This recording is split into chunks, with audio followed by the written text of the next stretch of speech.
अस्सलाम वालेकुम दोस्तों, पाकिस्तान क्रिकेट टीम की जानिब से आज पाकिस्तान टीम के फास्ट बॉलर और ऑलराउंडर हसन अली ने शानदार बॉलिंग की है। पाकिस्तान बामुकाबला बांग्लादेश पहला टी20 मैच आज खेला गया।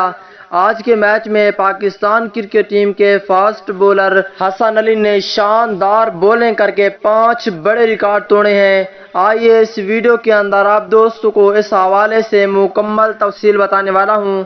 दोस्तों इससे पहले इस वीडियो को लाइक करें, चैनल को सब्सक्राइब करें, बेल आइकन दबाकर ऑल पर लाजमी क्लिक कर देना है। तो दोस्तों बढ़ता हूं वीडियो की जानिब और आप दोस्तों को बताता हूं इस हवाले से मुकम्मल तफसील। पाकिस्तान बामुकाबला बांग्लादेश पाकिस्तान क्रिकेट टीम के पहले टी20 मैच के हवाले से आप दोस्तों को मुकम्मल तफसील बताने वाला हूँ। दोस्तों पाकिस्तान क्रिकेट टीम के फास्ट बॉलर हसन अली ने शानदार बॉलिंग की है पहले टी20 मैच में। दोस्तों पाकिस्तान बामुकाबला बांग्लादेश टी20 मैच खेला गया। दोस्तों 7 विकेटों के नुकसान 127 रन बनाए हैं बांग्लादेश क्रिकेट टीम ने। दोस्तों बांग्लादेश की टीम ने टॉस जीतकर पहले बैटिंग का फैसला किया।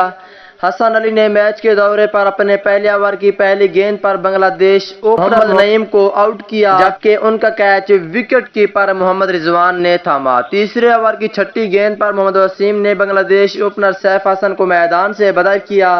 सैफ हसन का कैच फखर जमान ने थामा। पांचवें ओवर की चौथी गेंद पर मोहम्मद वसीम ने नजमुल हुसैन को भी आउट कर दिया। नजम का कैच मोहम्मद वसीम ने खुद ही पकड़ लिया। 9वें ओवर की आखिरी गेंद में मोहम्मद नवाज ने बांग्लादेश कप्तान मोहम्मदुल्लाह को क्लीन बॉल कर दिया। इसी तरह पाकिस्तान टीम के फास्ट बॉलर हसन अली ने शानदार बॉलिंग की है आज के मैच में।